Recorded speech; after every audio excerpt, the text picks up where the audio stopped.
इस वक्त की बड़ी खबर आपको बता दें, दिल्ली तशद्दुद से ये अहम खबर जुड़ी हुई है। हेड कांस्टेबल रतन लाल के कत्ल और डीसीपी के जख्मी होने का ये पूरा मामला है। दिल्ली हाईकोर्ट ने कत्ल के 2 मुलजमीन को जमानत दे दी है। शाहनवाज और मोहम्मद अयूब को जमानत मिल गई है। कोर्ट ने साकिब और राशिद को जमानत देने से इनकार किया है। दिल्ली फसादात के हवाले से आपको इस वक्त की बड़ी खबर बता रहे हैं। हेड कांस्टेबल रतन लाल के कत्ल और डीसीपी के जख्मी होने के मामले से जुड़े हुए ये खबर है। दिल्ली हाईकोर्ट ने कत्ल के 2 मुलजमीन को जमानत दे दी है। शाहनवाज और मोहम्मद अयूब को जमानत मिल गई है। वहीं कोर्ट ने साकिब और राशिद को जमानत देने से इनकार कर दिया है।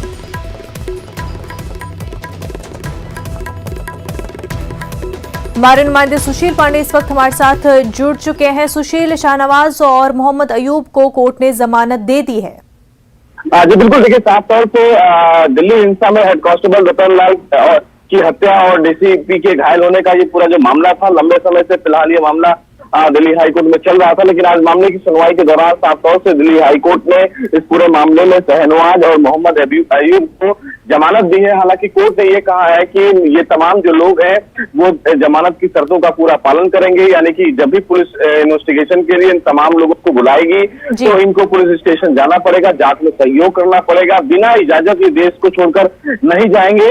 वहीं इसी मामले में 2 और आरोपी थे, शाकिब और इरशाद, जिनको फिलहाल जमानत देने से हाईकोर्ट ने मना कर दिया है, क्योंकि इस पूरे मामले में कोर्ट को ये लगता है कि चूंकि शाकिब और इरशाद इस पूरे मामले में की अक्यूज है, लिहाजा उनको अभी इस स्टेज पर जमानत देने का औचित्य नहीं है। लेकिन कहीं ना कहीं इस पूरे मामले में शाहनवाज और मोहम्मद अयूब को फिलहाल दिल्ली हाईकोर्ट से एक बड़ी राहत मिली है। अगर बात करें अभी तक की कार्रवाई इस मामले को लेकर के, पुलिस की जानिब से क्या कुछ सबूत, किस तरह की कार्रवाई की गई है? आज देखिए, अगर बात करें इस पूरे मामले की कार्रवाई की, तो दिल्ली पुलिस ने इस पूरे मामले में चार्जशीट फाइल कर दी है। ट्रायल का जो स्टेज है वो चल रहा है। एविडेंसेस पे मामले में कोर्ट में गवाहियां की जा रही है कि इस मामले में कौन कौन से गवाह हैं, उनका ट्रायल चल रहा है। क्योंकि ये जो स्टेज है, उस स्टेज में तमाम ऐसे पहलू भी हैं जहां पर ऐसा नहीं हो सकता है कि ये तमाम जो आरोपी हैं वो सबूतों के साथ छेड़छाड़ कर सकते हैं, और इसीलिए ये दोनों आरोपी जो है वो फिलहाल हाईकोर्ट जमानत के लिए पहुंचे थे। और उन्होंने कहा था कि अगर कोर्ट चाहेगा तो और पुलिस की जांच में वो सहयोग भी करेंगे, लिहाजा उनको जमानत दिया जाना चाहिए। कोर्ट ने इस आधार पर इनको जमानत दी है, क्योंकि जब मामले में चार्जशीट फाइल कर दी जाती है और इस पूरे मामले को लेकर ट्रायल चलने लगता है तो आरोपी को जमानत देने का भी अधिकार बनता है, क्योंकि जमानत वो उस समय आरोपी न्यायिक हिरासत में होते हैं, और इसी आधार को देखते हुए कोर्ट ने जमानत दी है। बिल्कुल सुशील, बेहद शुक्रिया आपका। एक जानिब जहां जेल में बंद उमर खालिद समेत कई नौजवानों के दहली फसादात की साजिश के इल्जाम में चल रहे केस में अदालत की जानिब से कई सवालात उठाए गए हैं, वहीं अब इस मामले में दहली के समाजी कारकुनों और इंसानी हकूक के लिए आवाज उठाने वालों दहली के प्रेस क्लब में प्रेस कॉन्फ्रेंस की। इस प्रेस कॉन्फ्रेंस में रुकने पार्लियामेंट मनोज झा के साथ दीगर लोग भी शामिल हुए। इस मौके पर उमर खालिद के वालिद और उनकी वालदा भी मौजूद थी। प्रशांत भूषण ने इस मामले की आला सतही जांच और SIT बनाने की वकालत की। वहीं उमर खालिद की मां ने इस तरह के इल्जाम में जेल में बंद सभी की रिहाई की मांग की।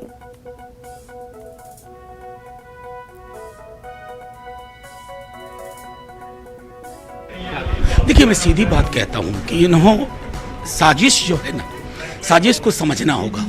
किस उमर खालिद की बात कर, मीरान हैदर, खालिद सैफी, इशरत, देवांगना कलिता, नताशा नरवल और सैकड़ों ऐसे नाम जिनको विश्वविद्यालयों में पढ़ाई करनी चाहिए थी, क्यों खटक रहे हैं आपकी आंख में? सिर्फ इसलिए आपने इस देश में सरकार और देश के बीच का फर्क उसको खत्म करने की कोशिश की है। और मैं अपने देश से मोहब्बत करता हूं, आप सरकार से मोहब्बत करने के लिए हमको फोर्स नहीं कर सकते। हाँ, वो तो ठीक है, लेकिन ये तो उमर खालिद की और नताशा नरवाल वगैरह की तो सारी स्पीचेस कोई ना कोई रिकॉर्ड करता था ना, तो सब जाहिर है कि ये लोग क्या कर रहे थे। वही ये जो anti-CAA प्रोटेस्ट हो रहे थे उनकी मदद कर रहे थे और बिल्कुल अहिंसक तरीके से कर रहे थे। फिर भी पुलिस इनको चार्ज करती है दंगा भड़काने के आरोप में। हम कह नहीं सकते क्या होगा वगैरह। कपिल मिश्रा जैसे लोग, उनके खिलाफ कोई एक्शन नहीं हो रहा। इसलिए दिल्ली के कोर्ट्स ने जो टिप्पणी करी है इन सारे इन्वेस्टिगेशंस पर, बार बार करी है, उससे अब ये बिल्कुल प्रूव हो जाता है कि ये एक कोई ऑनेस्ट इन्वेस्टिगेशन नहीं था, ये एक साजिश थी जो एक्टिविस्ट इसकी मदद कर रहे थे प्रोटेस्ट की। देखिए, इस वक्त तो हमारे मुल्क के पूरे ही हालात देखिए कि जो भी कोई इस हुकूमत के ख़िलाफ़ या इसकी पॉलिसीज़ के ख़िलाफ़ या इसके लॉस के ख़िलाफ़ जो भी बोल रहा है, उसको किस तरह झूठे केसेस में फंसाकर सलाखों के पीछे डाला जा रहा है। बात सिर्फ उमर खालिद की या मेरे बेटे की नहीं है, लेकिन और जितने लोग उमर खालिद के अरेस्ट से पहले भी और उमर खालिद के अरेस्ट के बाद भी जिनको बेगुनाह लोगों को फंसाया जा रहा है, हम ये डिमांड करते हैं कि उनको फ़ौरन रिलीज़ किया जाए।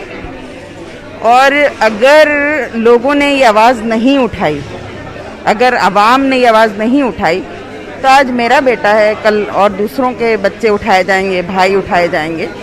तो हम यही चाहते हैं कि जो ये हुकूमत के जो काले कानून हैं वो भी, और हुकूमत का ये रवैया भी बदलना चाहिए। यूपी में स्लॉटर हाउस के हवाले से योगी हुकूमत की कार्रवाई हुई है। 150 स्लॉटर हाउस को बंद कर दिया गया है। अब उत्तर प्रदेश में सिर्फ 35 स्लॉटर हाउस को चलाने की इजाजत होगी। स्लॉटर हाउस से जुड़े 68 लोगों की 18 करोड़ रुपए से ज्यादा की अराजी जब्त की गई है।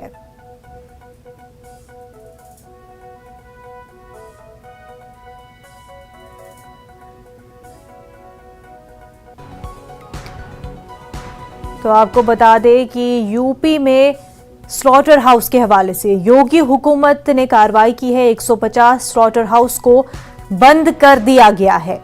अब यूपी में सिर्फ 35 स्लॉटर हाउस को चलाने की इजाजत होगी। ज़बाखानों से जुड़े 68 लोगों को 18 करोड़ रुपए से ज्यादा की अराजी जब्त की गई है। लखनऊ से हमारे नुमाइंदे तारिक कमर हमारे साथ जुड़ चुके हैं। तारिक, ये योगी हुकूमत की कार्रवाई किन बुनियादों पर हुई है? देखिए, ये कजिया कोई नया नहीं है, बहुत पुराना है और अक्सर माजी में भी ऐसा होता रहा है। लेकिन उससे बीजेपी इक़्तिदार में आई है तो ये इक़दाम बहुत सख्ती से लिए जा रहे हैं। बिल्कुल उत्तर प्रदेश का जो मंजरनामा है वो इस हवाले से बहुत कुछ सोचने पर मजबूर करता है। लेकिन अहम बात यह है मुनज़्ज़ा, जिस सियासी कार्रवाई की गई है उसमें कुछ ऐसे नाम भी मतलब सामने आए हैं जो वाकई समाजी सतह पर लोगों को चौंकाएंगे। कौन कौन लोग इस गोश्त के कारोबार में, गोश्त की सप्लाई में मुलव्विस हैं, बिलखुसूस किन लोगों से निबाखाने चल रहे हैं। और देखिए, एक बुनियादी बात यह है कि ये मुख्तलिफ हवालों से, जैसे आपने देखा कि अगर हम ग्राउंड सतह की बात करें, जमीनी सतह की, तो पहले गोश्त पर पाबंदी बहुत सख्त इक़दाम के साथ लगाई गई थी। फिर उसके बाद निबाखानों का नंबर आया था तो कई माह तक बाकायदा तौर पर दुकानें बंद रही और बहुत हंगामा भी किया लोगों ने, लेकिन कोई सुनवाई नहीं हुई। लेकिन देखिए, जहाँ ये योगी हुकूमत जो है ये चाहती यही है कि कुछ भी उसूल और ज़ाब्ते बने हैं बढ़ाने के लिए, बगैर उसके कोई भी चीज़ चलाई न जाए। और इसमें कहीं ना कहीं एक एहसास भी है, कानपुर से भी बहुत आवाज़ें उठी, लखनऊ से भी, मगर उत्तर प्रदेश, बल्कि यूँ कहें कि मजमूई तौर पर पूरे उत्तर प्रदेश से बहुत सी आवाज़ें उठी। लेकिन अब वही ज़िबाखाने जो हैं वो चल पाएंगे जो बाकायदा तमाम तर उसूल और ज़ाब्ते जो बनाए गए हैं हुकूमत के जानिब से उसको फॉलो करेंगे। तो देखिए, एक बड़ा कदम है। हालांकि कहीं ना कहीं इससे एक सेक्टर की इकोनॉमी बड़ी हद तक मुतासर होती है। हम इतना जरूर है कि कुछ लोगों का बड़ा नुकसान जरूर होने का अंदेशे पैदा हुआ है, लेकिन हुकूमत इस मामले में कोई समझौता करने को तैयार नहीं है। इक़दाम लिए जा रहे हैं और उम्मीद यही की जा रही है कि योगी हुकूमत ने जो फैसला किया है ये कहीं ना कहीं एक बड़े तबके को उठा देगा। देखिए, एक बात ये भी है कि लोगों से हमारी बात हुई है इस सिलसिले में, उन्होंने कहा है कि इलेक्शन के पेश नजर ये तमाम फैसले हो रहे हैं और बीजेपी अपने की तरफ उन इक़दाम की तरफ लौट रही है जिसके जरिए उसको इक़्तिदार हासिल हुआ है। तो ये भी अपने आप में सोचने का पहलू है। देखना यही है कि अंदर की अंदाज की कार्रवाई अब मजीद सामने आती है या किस हद तक मुतासर करते हैं मुआशरे के बिलखुसूस इस पेशे से जुड़े लोगों को, दूसरे सियासी और समाजी लोगों को। बिल्कुल तारिक कमर, और हालांकि काफ़ी एक्सपोर्ट भी दीगर ममालिक में किया जाता है, ऐसे में काफ़ी नुकसान होने का खदशा भी है। तारिक कमर, बेहद शुक्रिया आपका तमाम तर तफसीलात के लिए।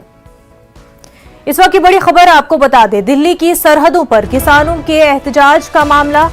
NHRC ने यूपी, दिल्ली, राजस्थान, हरियाणा को नोटिस दिया है। किसान एहतजाज पर इंसानी हकूक कमीशन ने जवाब मांगा है।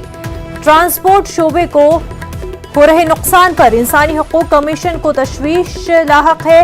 सनतों के मालिकान ने शिकायत की है। मरीजों, माजूरों, बुजुर्गों को परेशानी हो रही है। तो दिल्ली के सरहदों पर किसानों के एहतजाज के हवाले से आपको ये अहम खबर बता रहे हैं। एनएचआरसी ने यूपी, दिल्ली, राजस्थान, हरियाणा को नोटिस दिया है। किसान एहतजाज पर इंसानी हकूक कमीशन ने जवाब मांगा है। ट्रांसपोर्ट शोबे को नुकसान होने पर इंसानी हकूक कमीशन को तशवीश है। सनतों के मालिकान ने शिकायत की है। मरीजों, माजूरों, बुजुर्गों को भी परेशानियों का सामना है।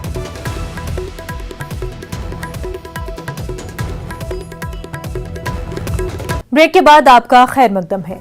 एलजेपी एमपी प्रिंस पासवान पर इस्मदरी का मुकदमा दर्ज किया गया है। दिल्ली के कैनॉट प्लेस में एफआईआर दर्ज की गई है। दिल्ली के एक कोर्ट के हुक्म पर यह केस दर्ज हुआ है। एफआईआर में चिराग पासवान पर धमकी का इल्जाम है। वहीं प्रिंस ने भी खातून पर ब्लैकमेलिंग का इल्जाम लगाते हुए केस दर्ज करवाया था।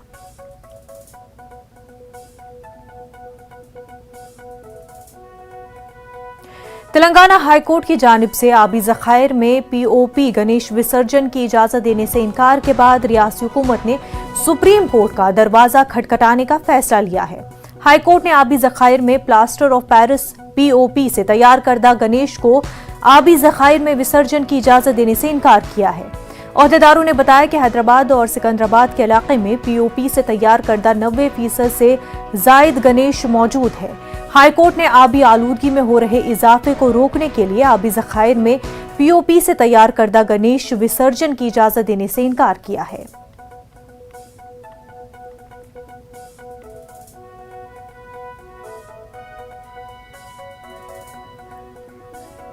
आज वज़ीर-ए-आज़म नरेंद्र मोदी अलीगढ़ के दौरे पर रहेंगे, जहां राजा महेंद्र प्रताप सिंह यूनिवर्सिटी का संग बुनियाद रखेंगे। 92 एकड़ से ज्यादा जमीन में बनने वाली यूनिवर्सिटी के संग बुनियाद की तकरीब में सीएम योगी के साथ गवर्नर आनंदीबेन मौजूद होंगी। साथ ही रियासत के कई वजीर और बीजेपी लीडरान भी प्रोग्राम में मौजूद रहेंगे। वज़ीर-ए-आज़म Narendra Modi defence corridor Aligarh node का भी संग बुनियाद रखेंगे। साथ ही पीएम मोदी अलीगढ़ में अवामी जलसे से खिताब भी करेंगे। इसके बाद यूनिवर्सिटी के मकाम और डिफेंस कॉरिडोर का जायजा लेंगे।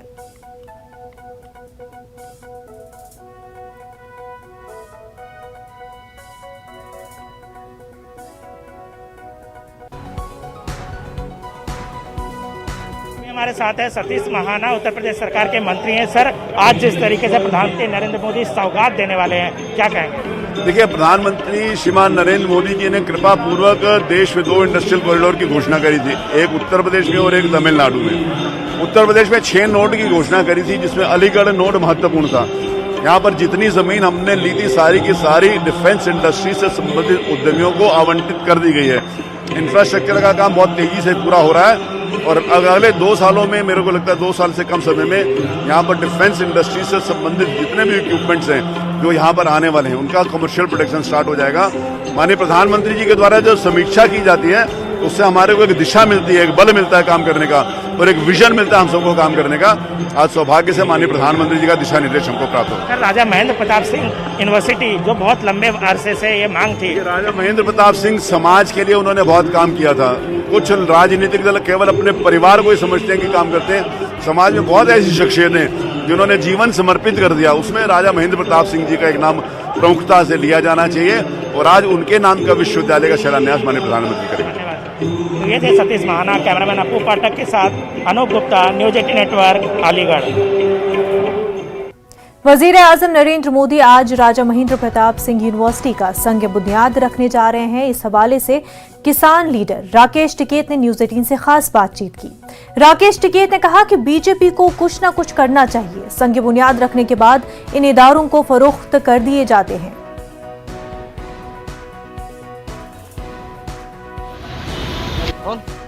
किसान नेता राकेश टिकैत हमारे साथ है। सबसे पहले हम उनसे जानते हैं, सर, राजा महेंद्र प्रताप सिंह एक आइकॉन थे और आज उन्हीं के नाम पर यूनिवर्सिटी का शिलान्यास कर रहे हैं प्रधानमंत्री नरेंद्र मोदी और साथ ही साथ योगी आदित्यनाथ। किस नजरिए से आप इसे देखते हैं?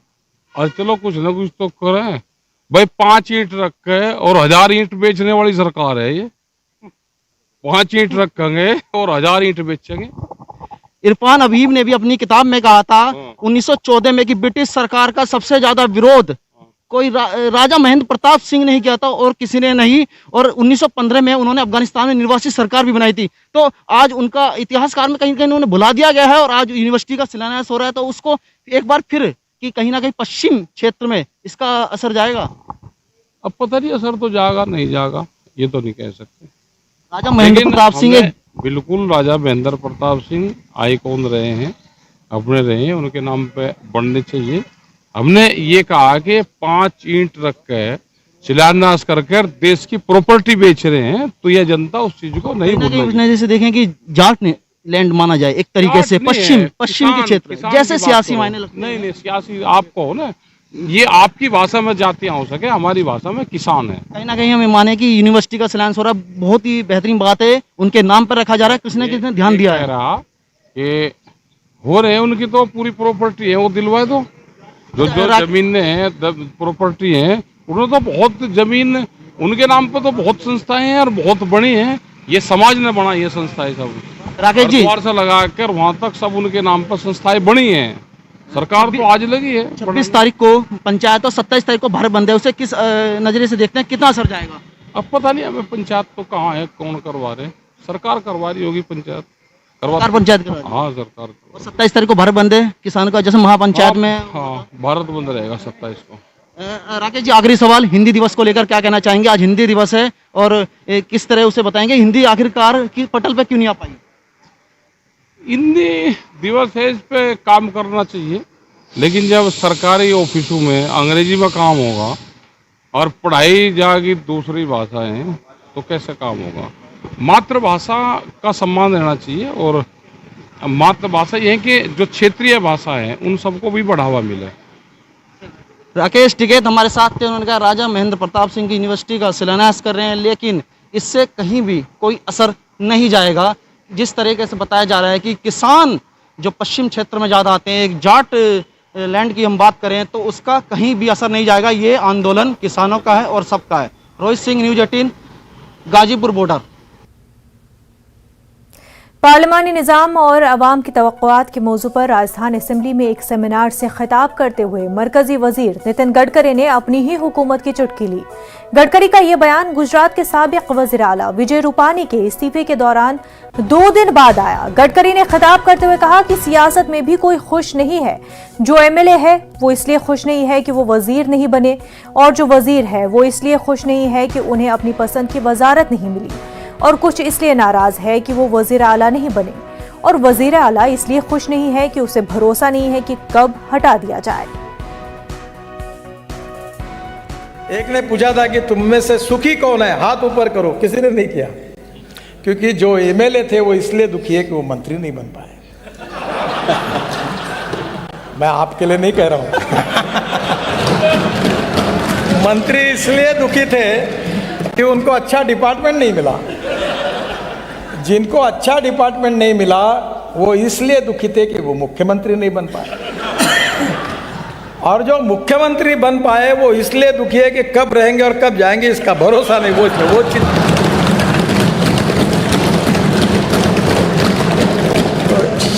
शरद जोशी करके हास्य व्यंग्य कवि थे, बहुत सुंदर कवि थे, शायद आप जानते होंगे, मैं उनका बहुत प्रशंसक हूँ, लेखक थे भोपाल के। उन्होंने कहा था, एक सुंदर कविता की थी, जो राज्य में काम के नहीं थे उनको दिल्ली में भेजा, जो दिल्ली में काम के नहीं थे उनको गवर्नर बना दिया, जो गवर्नर नहीं बन पाए उनको एम्बेसडर बना दिया। अब राजनीति जो होती है सभी पार्टियों में ये चलता ही है। जिला कुपवाड़ा के साधु में गंगाष्टमी त्यौहार मजहबी जोशो जज्बे के साथ मनाया जा रहा है। कश्मीरी पंडितों ने रात भर मंदिर में पूजा पाठ की।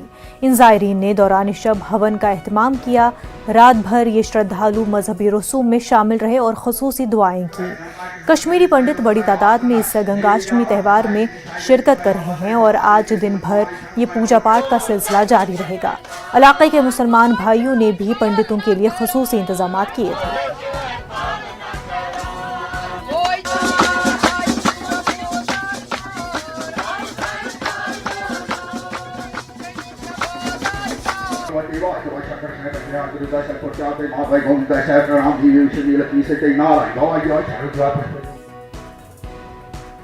कोरोना वबा के दौरान बाहमी इमदाद और इन्हिसार का जज्बा मुस्तहकम हुआ है। मुल्क इस वबा से मुत्तहिद होकर मुकाबला कर रहा है।